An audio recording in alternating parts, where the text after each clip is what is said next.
महाकाल की भक्ति से सबका है कल्याण।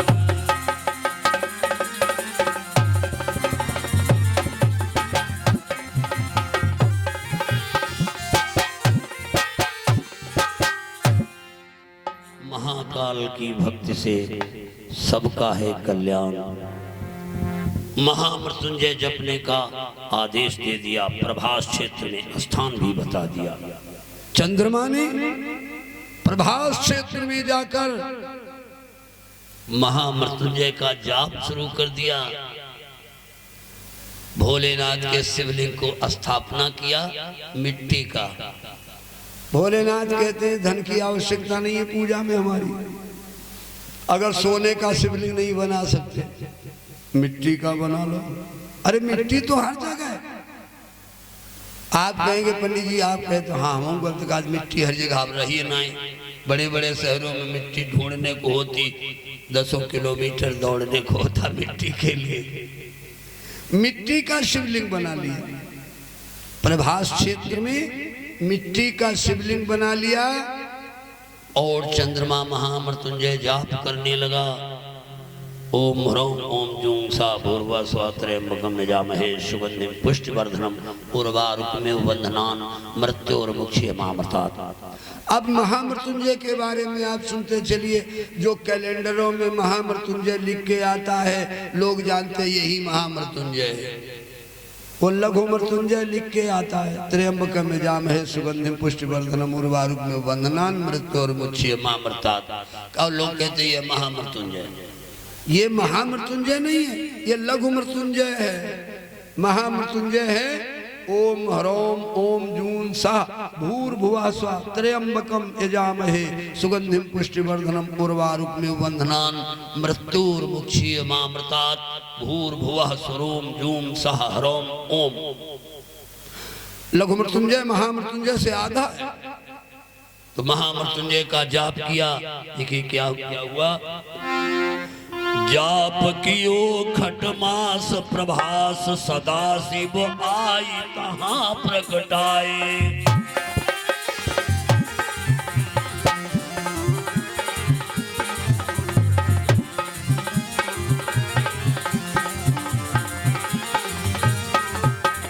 जाप कियो खटमास प्रभास सदा शिव आई कहाँ प्रगटाए। मलीन अधीन बने शशि को लख के शिव बैन सुनाए।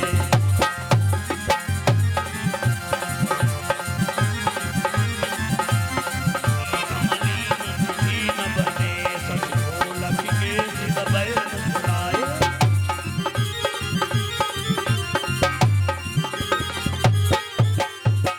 बोलिए शंकर भगवान की।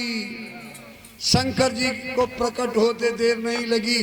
जब क्षेत्र प्रभास क्षेत्र में चंद्रमा ने शिवलिंग बनाकर श्रद्धा से जाप किया। सबसे बड़ा यज्ञ है जप यज्ञ। यज्ञ नाम जप यज्ञो महा, भगवान ने गीता में कहा। जप करना चाहिए, भ्रम में मत पड़िए कि जप नहीं करना चाहिए।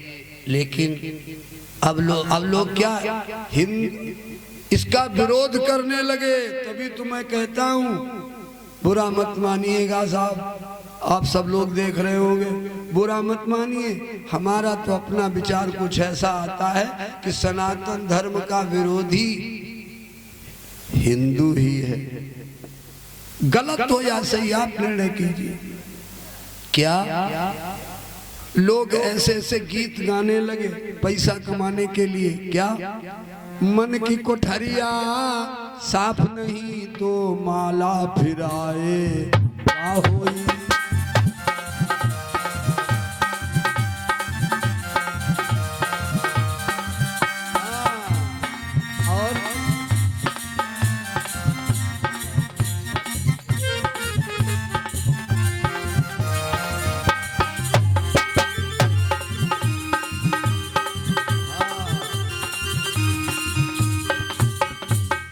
देखिए खेत चिड़ैया चुन गई तो गुफनी जलाए का होई।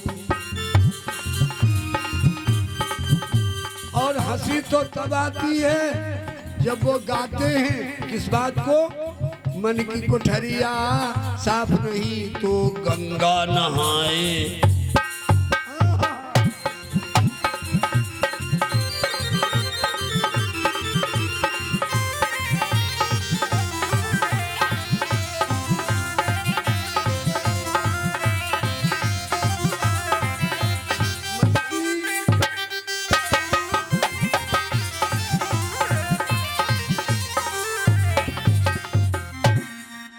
नहाने का भी विरोध कर देते है सनातन धर्म का शत्रु। अरे मरने के बाद भी गंगा जल भागीरथ के पुरखों की हड्डियों के ऊपर से गुजरा, वो तर गए, क्या उनके मन की कोठरिया साफ थी? कितना गलत सब समाज में प्रसारित हो रहा है। गंगा भी नहाइए, माला जपिए, धीरे धीरे पाप कट जाएगा। आपको बुखार हो, अब आप कहें जब बुखार ठीक हो जाए तब हम अस्पताल में जाइबो, क्या फायदा होगा? अरे बीमारी हालत में जाओ तब तो ठीक हो जाओ, तब क्या जाओगे? तो मन पवित्र हो जाएगा तब माला क्या जपोगे, मन पवित्र हो जाए तब गंगा क्या नो, क्या फायदा? वो तो मन ही पवित्र हो गया, यही तो करना ही है। कितनी उल्टी बात लोग गाते हैं, हमारे सनातन धर्म पर कटाक्ष करते हैं और ऐसी बातें गा देते हैं कि समाज उन पर पूर्ण विश्वास करने लगता। जैसे एक उदाहरण और मैं दे रहा हूं। कौन सा? क्या भोग लगाने का भी विरोध करते हैं। भगवान को भोग मत लगाओ का जहो बात ठीक। सुनिएगा, जबकि गीता में कहा, गीता में भगवान कृष्ण जी ने उद्घोष कर दिया कि जो बिना भोग लगाए खाता है वो चोर है। लेकिन लोग क्या कहते हैं? वाह, कि खिलाता है जो सब जग को, उसे क्या कर खिलाए।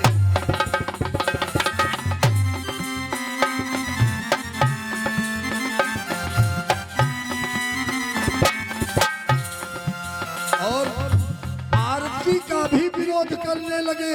आरती का विरोध कैसे? प्रकाशित जिसकी आभा से गगन में चांद और तारे, प्रकाशित जिसकी आभा से गगन में चांद और तारे। अहो ये खेद है उसको कि दीपक क्यों दिखाए।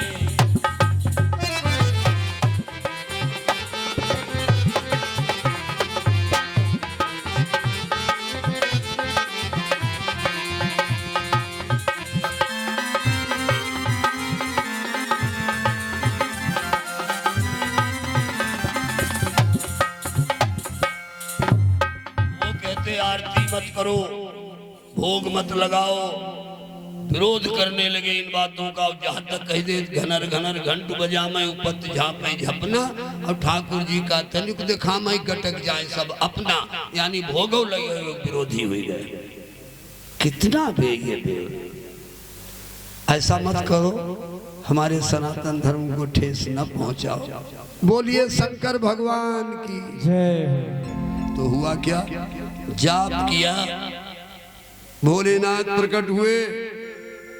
भोलेनाथ को देखकर चंद्रमा रोने लगा, दंडवत प्रणाम किया, चरणों में गिर गया। भगवान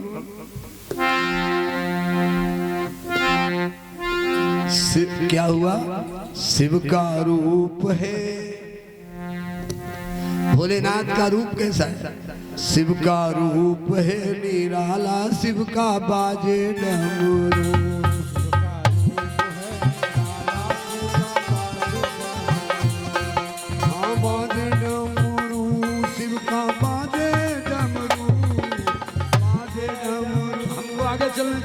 पहले छोड़ दे, पीछे छोड़ दो। बाजे डमरू शिव का, बाजे डमरू शिव का रूप है। शिव का रूप है निराला, शिव का बाजे डमरू।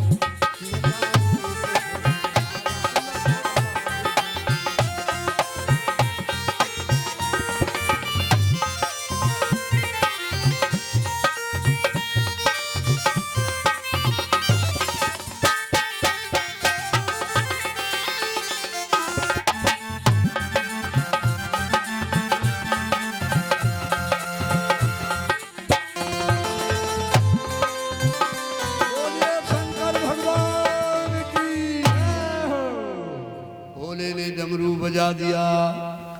चंद्रमा जमीन पे लेट गया, रोने लगा। भोलेनाथ ने कहा, वत्स मैं जानता हूं तुमने यह जाप क्यों किया। अच्छा, रोग लगो क्षय है तुमको, सही को निर्वारण को हम आए।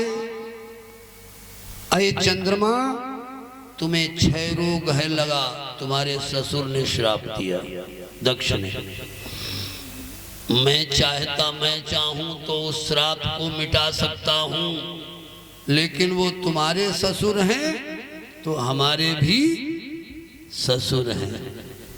सती जी भी तो ब्याही है भोले बाबा के साथ, इसलिए हम उनके श्राप को समूल नष्ट नहीं करेंगे, बल्कि उनके श्राप में करेक्शन कर किए दे रहे हैं। उन्होंने श्राप दिया तुम्हें क्षय रोग होने का, और हम तुम्हें एक रोग लगा रहे हैं, वृद्धि रोग, बढ़ने वाला। उन्होंने कम होने वाला रोग लगाया, अब हम बढ़ने वाला रोग लगा रहे हैं। रोग लगो क्षय है तुमको, तेहि को निर्वारण को हम आए। पाख द्वितीय में वृद्धि कला, तब पूर्ण मासी में पूर्ण बनाए।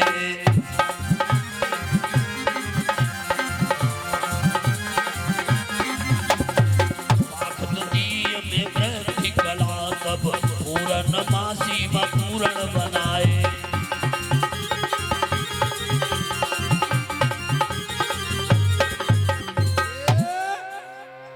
बोलिए शंकर भगवान की।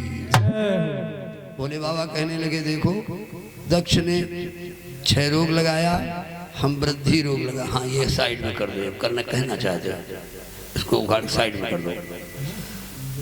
वृद्धि रोग बना रहे हैं। अरे पूर्णमासी को, जब वो अमावस्या को, जब तुम बिल्कुल गायब हो जाओगे, यानी खर्च हो जाओगे, तो द्वितीय तिथि से तुम फिर बढ़ने लगो, और जिस प्रकार से कम हो जाओगे उसी प्रकार से 15 दिन में फिर पूरे हो जाओगे। का जब तक सृष्टि तब तक चलता रहे, तुम्हें कोई इसका प्रभाव नहीं होगा। जब इस प्रकार से भोले बाबा जी ने चंद्रमा को वृद्धि रोग लगा दिया, तो कृष्ण पक्ष अंधेरा पक्ष क्यों कहा जाता? इसीलिए कि उसमें चंद्रमा को क्षय रोग लगा होता।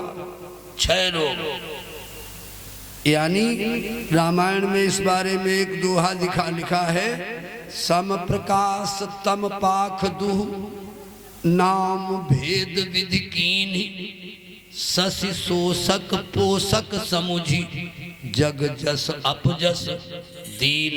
है ना? यानी कृष्ण पक्ष में शशि शोषक है, इसलिए उसको कृष्ण पक्ष अंधेरा पक्ष कहा गया, और शुक्ल पक्ष शशि पोषक है, चंद्रमा को पोषण करने वाला। भोले बाबा ने उसको वृद्धि रोग दिया, इसलिए शुक्ल पक्ष उजेला पक्ष कहा जाता। यानी समान अंधेरो उजेरो दोनों पक्ष, बराबर ही अंधेरो बराबर ही उजेरो, लेकिन कृष्ण पक्ष इसीलिए और शुक्ल पक्ष इसीलिए अंधेरा और उजेला। चंद्रमा ने हाथ जोड़ दिए, चंद्रमा की समस्या सॉल्व हो गई। चंद्रमा कहने लगा तिथि द्वितीय, और ये भी भोलेनाथ ने कहा, एक बात और बता, जिस दिन से हमें हमारा वरदान तुमको लगेगा द्विज से, इसीलिए तिथि द्वितीय का दर्श है किए लोक कल्याण। अगर द्विज के चंद्रमा का दर्शन हो जाएगा तो शुभ होता, कल्याणकारी। तिथिपति का दर्श है किए लोक कल्याण, और सोमनाथ ने ले लिया उसी जगह।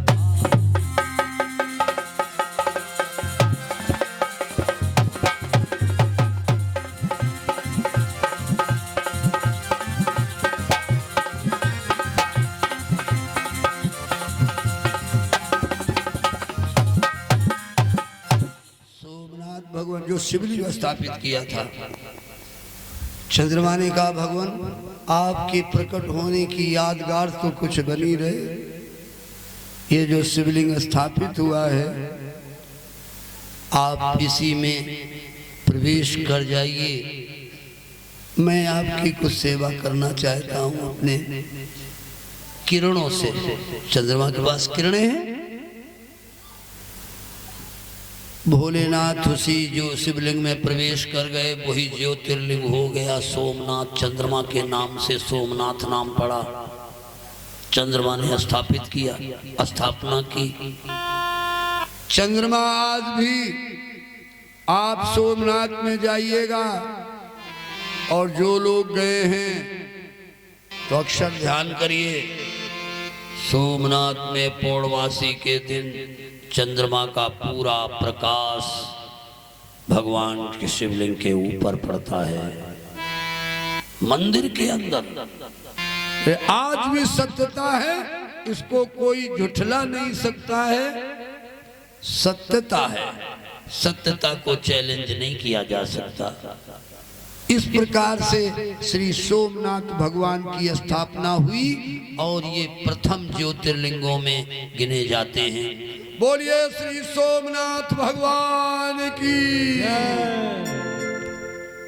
सूत जी कहने लगे कि ये सोमनाथ जी की का स्थान जो है आपने स्थापना सुनी, लेकिन अब हम अगले ज्योतिर्लिंग भगवान शिव जी के ज्योतिर्लिंग की स्थापना सुनना चाहते हैं। 12 ज्योतिर्लिंग हैं, 2 ज्योतिर्लिंग की स्थापना एक काल में हम सुनाएंगे, एक शिफ्ट में।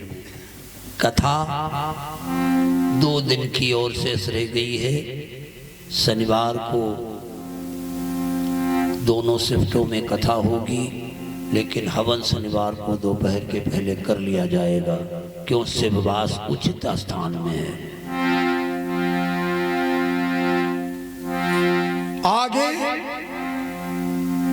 आगे देखिए, मैं 2 लाइनें दे रहा हूं, आप समझ जाओगे कि कौन सा शिवलिंग की स्थापना में सुनाने जा रहा हूं।